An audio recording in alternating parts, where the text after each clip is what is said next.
My name is Kelly Benson, and this Christmas I learned exactly how far someone in my own family would go to erase me. It started the moment my dad lifted his glass.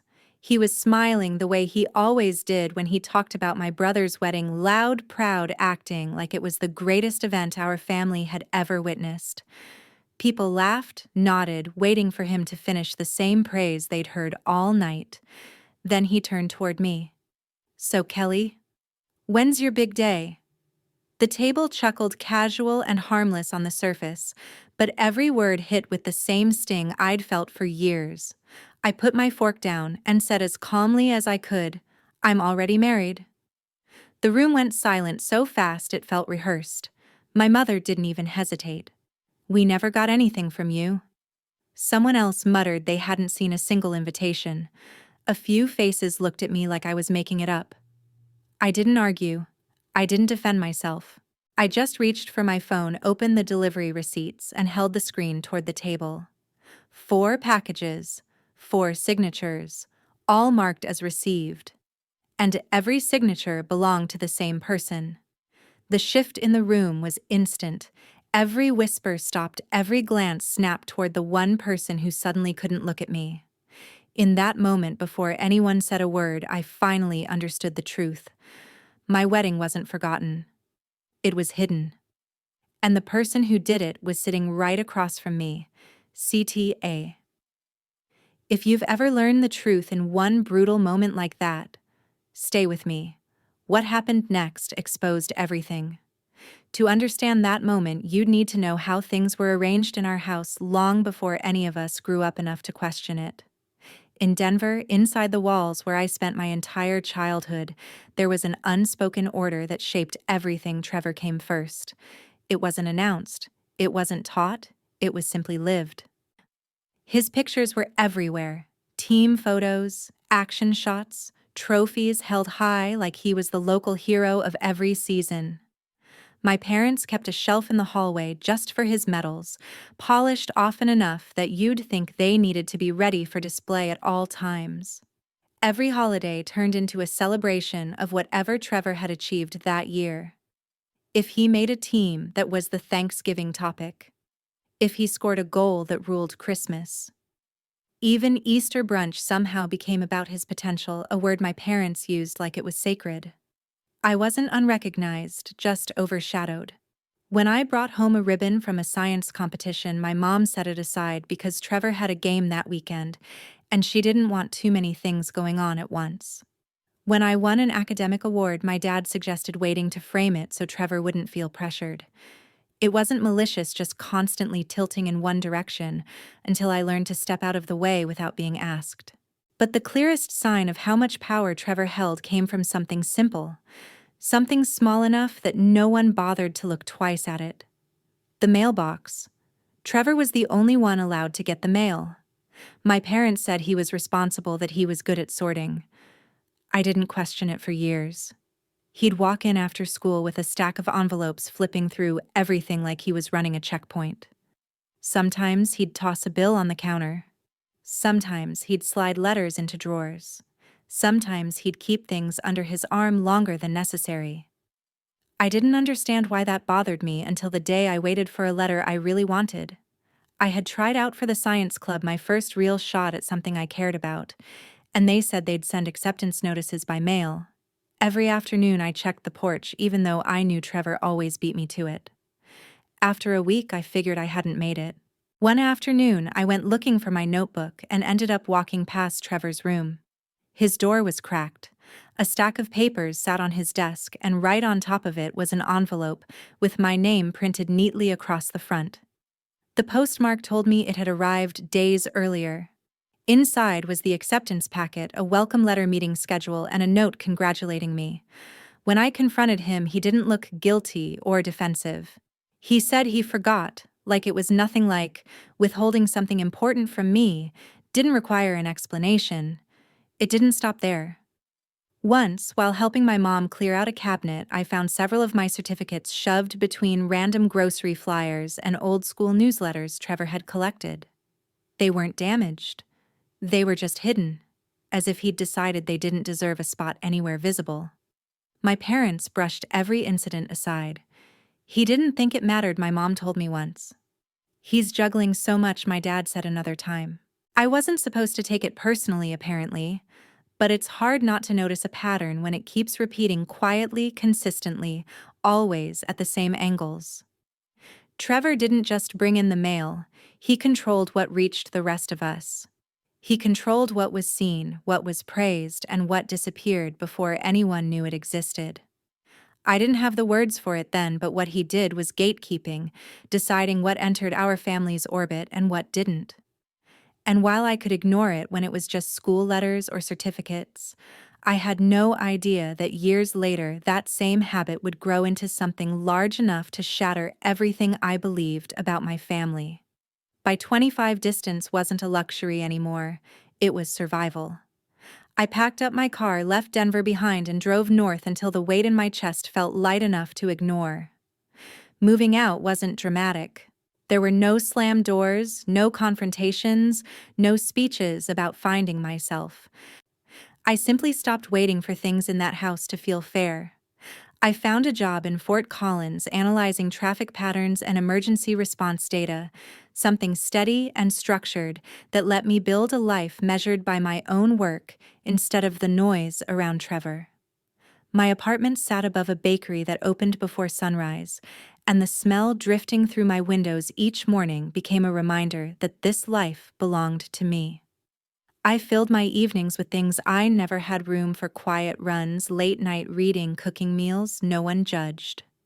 My world wasn't big, but it was finally mine in a way that felt honest.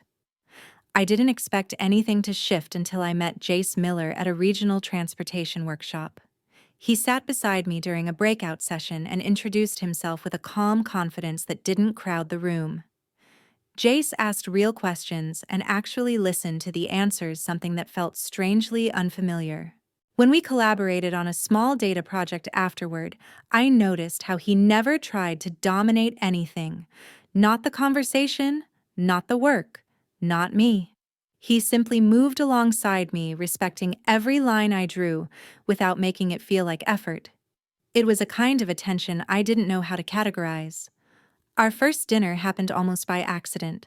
He suggested grabbing something quick after a long workshop day, and I assumed it would be simple and forgettable. Instead, we talked for hours, drifting through topics without either of us trying to steer the conversation somewhere impressive.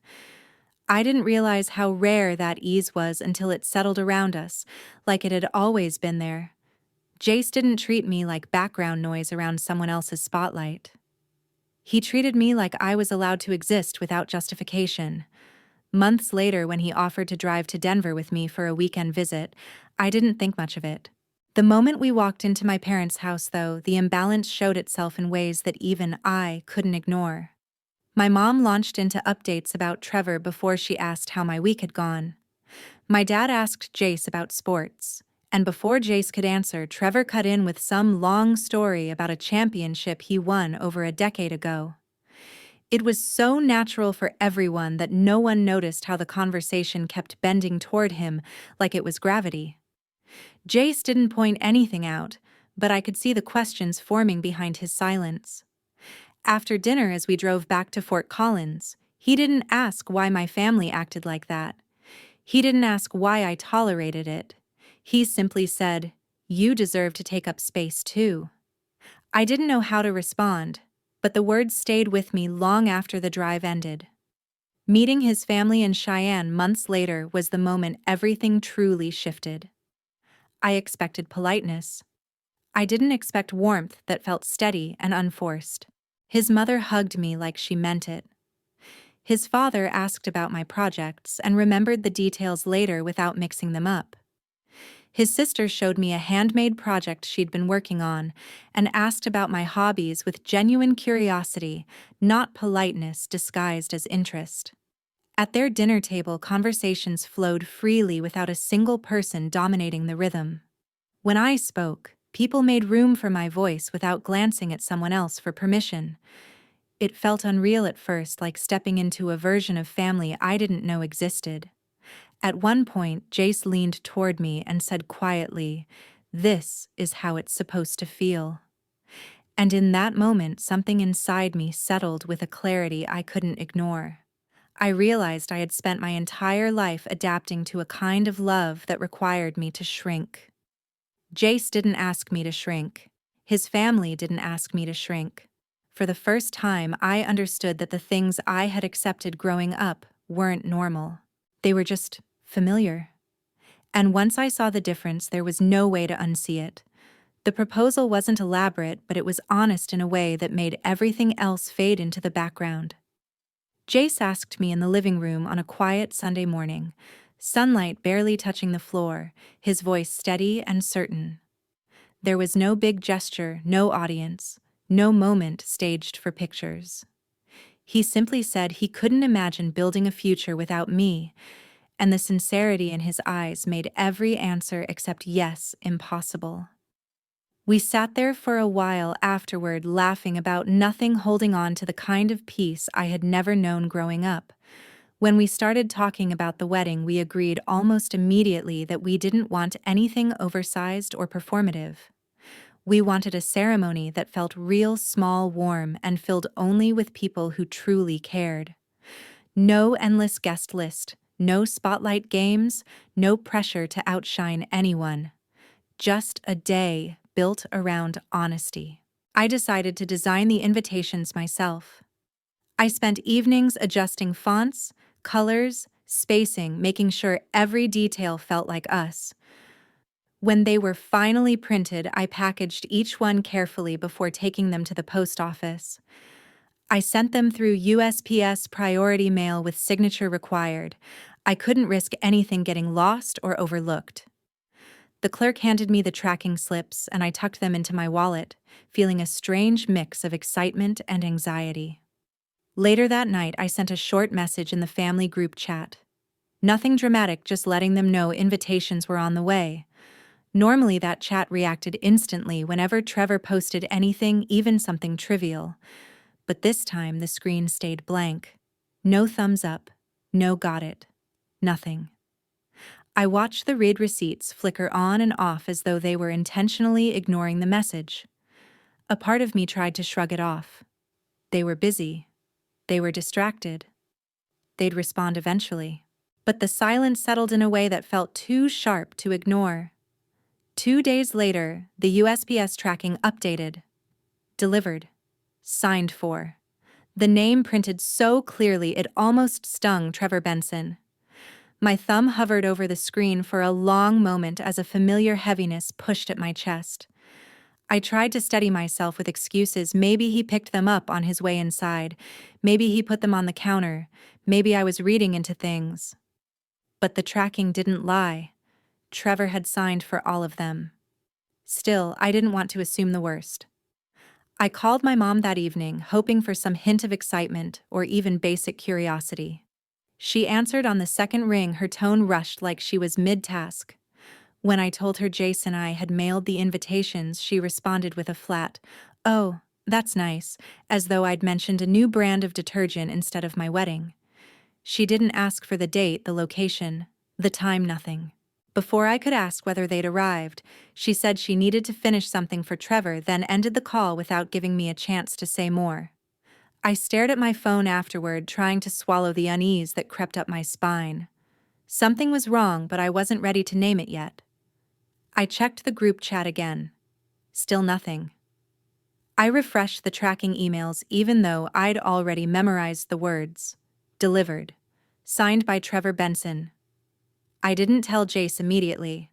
I didn't want to drag him into the old patterns that I'd spent years trying to pretend didn't control me. But every hour that passed without a response made the silence feel more deliberate. I tried telling myself they were busy preparing for whatever Trevor had going on next. Maybe Mom was overwhelmed. Maybe Dad forgot to check the mail. Maybe Trevor had handed the envelopes off without saying anything. But each excuse sounded thinner than the one before.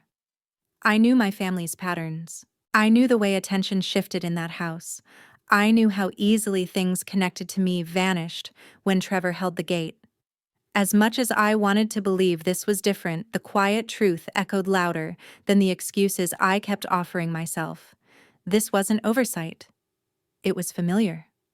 Our wedding day was perfect in every way that mattered except for the empty chairs. The chapel was warm with soft lights, friends filling the room with quiet excitement, and Jace looking at me like I was the only person in the world. When we exchanged vows, his voice didn't shake, but mine almost did, because the moment felt so real, so earned. Everything was exactly as we planned, small, sincere, intimate. And yet, the row marked with my family's names remained untouched chairs, lined up neatly, programs resting on each seat, untouched flowers tied to the ends like placeholders for people who never walked through the door. I tried not to stare at them, but my eyes kept drifting back like they were gravity. When the ceremony ended and we stepped outside to take pictures, people hugged us, laughed with us, wished us a life of joy. I smiled through all of it, but a quiet ache settled under everything, pulsing beneath every congratulations. At one point, I slipped away to call my mom, convincing myself there had to be a reason, any reason for their absence. The phone rang until her voicemail picked up. I tried again, then again. Each time, the same mechanical voice replaced her. I called my dad. No answer. I didn't want to ruin the day, so I put my phone away and walked back to Jace, letting his hand steady me, even though he didn't ask what happened. He just looked at me with a softness that said he understood more than I admitted. We went home that night instead of having a big reception, choosing comfort over celebration. I hung my dress in the closet, sat on the edge of the bed, and stared at my silent phone. I told myself they would call tomorrow. They had to. But tomorrow came and went without a single message. 2 days later, something shifted from hurt to unmistakable truth. I opened the family group chat out of habit, planning to send a picture from the ceremony, and the entire thread was gone. Not muted, not archived. Gone. I tapped my screen, searching through the chat list, then typed the name manually. Nothing. I wasn't in the group anymore. I hadn't left. Someone had removed me. My stomach dropped in a way that made the room tilt. Jace walked in and saw the look on my face before I said anything. When I showed him my screen, his jaw tightened slightly, the only visible sign of anger he almost never displayed. He sat beside me, took my phone gently, and said, "We should look at everything. The emails, the tracking numbers, the message history, so we weren't guessing at pieces of a story someone else was controlling." We opened my laptop on the kitchen table. Jace typed quietly, navigating through email logs I didn't know how to access. When he clicked on the wedding announcement I had sent weeks earlier, the open status appeared with 2 timestamps, both linked to an IP registered to my parents' house. I stared at the screen, feeling something inside me loosen, not in relief, but in resignation. They had seen it. They had read it. They just chose silence. The next discovery came when Jace pulled up my message history. The group chat showed my messages delivered, read, and then removed. Each one. Someone had taken the time to delete every trace of my announcements. My chest tightened as if the air in the room had thinned. Then Jace brought up the USPS receipts. 4 packages. 4 signatures. He zoomed in slowly, giving me space to process before the image sharpened. The signature was clear, looping, confident, the same handwriting I'd seen on school forms my entire life. Trevor Benson, my brother, my gatekeeper. The person who intercepted everything long before adulthood. I stared at his signature for so long that the screen dimmed and Jace had to tap it to bring it back. That was the moment the last piece clicked into place. The empty chairs. The silence. The vanished messages. The removed chat. Every thread pointed to the same deliberate choice. It wasn't a misunderstanding. It wasn't bad timing. It wasn't forgetfulness. It was intention carved into digital records and inked in his handwriting. And once the truth settled into my chest, there was no room for excuses anymore. For weeks, I tried to convince myself this wasn't personal, but the more I repeated the thought, the less believable it sounded. I carried a tightness in my chest that never eased, waking up each night with my mind spinning through details I wished I could erase. Even routine things like grocery shopping or answering emails felt heavier, as if every piece of my attention was being swallowed by a silence I couldn't escape. Jace noticed, though. He didn't press. He simply stayed close, giving me space when I needed it, and grounding me when I drifted too far inward. One afternoon, exhausted from another night of restless turning, I met Celeste Ward for coffee. She took one look at me and said I seemed like someone trying to outrun a train. I told her I was fine, but the moment she asked what had really been happening, the truth slipped out before I could rebuild the walls. I told her everything: the empty row at the wedding, the unanswered calls, the missing group chat, the digital traces leading back to Trevor Benson. She didn't interrupt or offer quick sympathy. She just listened with that quiet steadiness that always made me feel like she was holding a light over the parts I tried to hide. When I finally stopped talking, she leaned forward and said, "You can't pretend this away. If you keep avoiding the wound, it will just keep bleeding." I told her I didn't want to return to conflict. She said facing someone wasn't the same thing as fighting them. It was choosing yourself. Her words followed me home, echoing through the apartment long after the sun went down. That night, unable to sleep again, I sat in the dim hallway with my laptop on my knees, scrolling through the folder where I had saved everything. Each file felt like a weight I still hadn't acknowledged fully. While I sat there, my phone buzzed with a notification. It was a message from Trevor. My hands tensed before I even opened it. The text was chipper, overly enthusiastic, strange in its brightness. "Christmas is coming. Hope you and Jace make it this year. Would love to reconnect. Everyone's excited."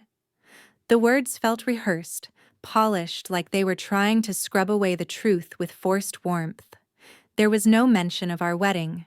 No acknowledgement of anything he'd done. Just a performance of brotherly affection that felt hollow in every line. When Jace woke and found me still awake, he sat beside me quietly as I handed him the phone. He read the message, then looked at me with a question in his eyes, not asking what I wanted him to do, but what I wanted for myself. I didn't answer immediately. Instead, I opened the folder again and looked at the receipts with Trevor Benson's signature, the email logs, the delivery confirmations.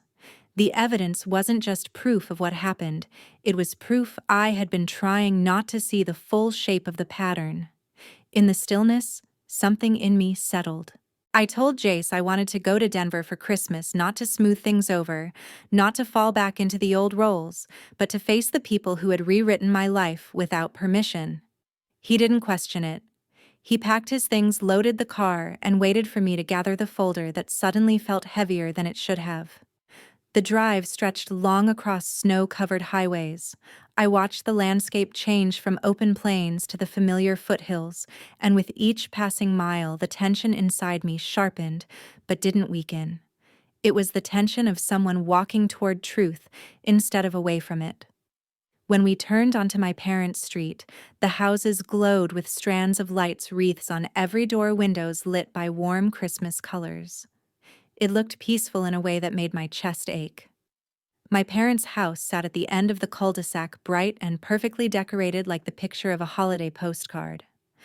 Jace parked the car, and for a long moment we didn't move. The air outside the window shimmered with falling snow. I stepped out, holding the folder tightly, feeling the cold bite through my coat as we approached the door. The lights reflected across the porch, casting soft colors on the snow at our feet. Standing at that door, I couldn't tell if I was going home or walking straight into another mistake. The house smelled like cinnamon and roasted turkey, but none of it felt warm. Jace and I had barely stepped inside when I noticed a delivery truck pulling away from the driveway. Trevor stood at the door, signing a slip on a handheld scanner, his posture relaxed until he spotted me. His hand jerked just slightly before he forced the same polished grin he'd worn his entire life. He folded the slip too quickly and shoved it into his back pocket like he hoped no one had seen the name he had just written. I kept walking, pretending not to notice, though the sight of his signature sent a sharp pulse of recognition through my chest. Inside, relatives crowded around him instantly. He basked in every question, every compliment, every exaggerated cheer about his perfect wedding. People asked him about his venue, joked about his honeymoon photos, and repeated stories they'd heard from my parents a dozen times. It was as if the room revolved around him by design. Jay stayed close to me, quiet but alert, keeping his arm just near enough for support without making a spectacle of it. My father Lawrence raised his glass dramatically like he was stepping into a spotlight. He recited highlights from Trevor's wedding with theatrical detail, painting the night as some flawless masterpiece. When he finished, he turned to me with that same absent smile and said, "So Kelly, when's your big day?" His tone was casual, harmless to anyone who hadn't lived inside this dynamic. I set my fork down carefully and answered, "I'm already married. Everyone got the invitations." The words landed like a dropped plate. The clatter of silverware stopped. Even the background music suddenly felt too loud. My mother Kim didn't hesitate. "We never got anything," she said, shaking her head with an easy confidence, like she expected the moment to dissolve if she dismissed it fast enough. Instead of arguing, I placed the USPS receipts in the middle of the table. The movement was slow and deliberate, not for drama, but for clarity. Jay stayed still, letting me handle what he knew I needed to handle myself. Chairs shifted as relatives leaned closer. The bold, unmistakable signature Trevor Benson sat at the bottom of every single receipt. The air thickened. Trevor's smile faltered before he spoke. He said he didn't remember signing anything. Then he said maybe he signed something without noticing. Then he claimed someone might have forged his name. Each excuse contradicted the last, and the room reacted the only way a room full of adults can, when a lie stretches too thin, quiet, uneasy disbelief. I reached for my phone and tapped open the email activity log. The wedding announcement I had sent months earlier appeared clearly as open twice, from the IP address tied to my parents' home. I turned the screen outward, and the glow lit my mother's face in a way that left no room for interpretation. She didn't look at the evidence long. She pushed the phone slightly away and said I was reading too far into things. She added that technology can be confusing, that sometimes mail gets mixed up, that maybe Trevor was trying to help and something got lost along the way. Then she said the phrase she'd leaned on my entire life. "Kelly, you're being overly sensitive." The words slid across the table with the same quiet accuracy she had always used to make my reactions seem unreasonable. I looked at her, then at Trevor, whose jaw clenched every time someone else glanced at him. I asked him directly, "If you didn't hide anything, why were my messages deleted from the family chat?" He didn't answer. I asked, "Why did you open my email twice but never respond?" His gaze dropped to the table. I leaned forward slightly and asked, "If you didn't want my wedding to exist, why not say it instead of burying it?" Conversations around us dissolved into whispers. Trevor's face reddened. He opened his mouth, but nothing came out. My father stared at him like he was seeing him clearly for the first time. My mother reached toward Trevor as if shielding him would rewrite the evidence lying between us. For a moment, no one breathed, and then the truth settled onto the table, heavier than anything I could have said. Trevor hadn't been caught by my words, but by his silence, the one thing he couldn't control, the one place he couldn't perform. Something in the room shifted the moment Trevor realized no one was stepping in to save him. His jaw tightened first, then the line between his brows deepened as if he was fighting to hold himself together. He said he hadn't meant for things to look this bad, and when no one responded, he blurted that he just didn't want my wedding stealing attention from his. His voice cracked on the word attention. He said relatives always talked about me when they didn't have anything new about him, that he didn't want people comparing our ceremonies or mentioning mine at gatherings leading up to his big day. The admission stunned the room. It wasn't loud anger or denial. It was raw, insecure jealousy spilling out in front of everyone he had always expected to admire him. I didn't raise my voice. I laid out the evidence one more time, slowly and without commentary. The signature on every receipt, the exact timestamps, the IP logs, the missing group messages. Each piece landed like a steady drumbeat, too precise for him to outrun. He kept repeating that he didn't plan all of this, but the more he tried to explain, the more obvious it became that every choice he made had been intentional.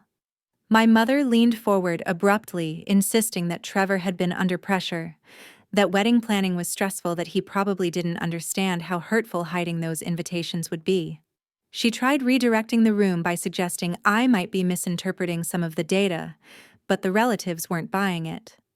A cousin frowned, an uncle crossed his arms, and one of my aunts shook her head and muttered that favoritism only grows when parents keep protecting the same child no matter what they do. My mother's expression collapsed into something defensive and trembling. She said she was just trying to keep peace in the family. The irony of that statement echoed through the room, heavy and humiliating. My father stared at Trevor, searching for something in his son's eyes that would soften the truth, but Trevor couldn't even look at him. My father's voice cracked when he asked why Trevor didn't just talk to me instead of burying everything. When Trevor stayed silent, my father's shoulders sagged with the weight of years he couldn't take back. He whispered an apology to me, the kind of apology that comes when a parent realizes too late that they should have done things differently. I didn't let him continue. I told him gently but firmly that I hadn't come for apologies. I told both of them that I wasn't going to be part of this family anymore, not because of one night, but because all of this had been a pattern long before my wedding invitations disappeared. My mother reached for me, saying we could fix it together, that families don't fall apart over misunderstandings. I told her it wasn't a misunderstanding. It was a choice Trevor made, a choice they enabled. I told them I wouldn't come back for holidays. I wouldn't answer calls. I wouldn't keep trying to earn a space they never intended to give me. And I told them I didn't want any apologies, because apologies at this point would only be a way for them to feel better about the damage already done. The room went still. Trevor looked like someone had stripped every layer of pride off him. My mother looked cornered. My father looked hollow. After Jace and I left, consequences unfolded without my involvement. Relatives stopped including Trevor in group discussions because they didn't trust him anymore. His boss, after hearing whisperings about what happened, put him on a performance review to evaluate his reliability.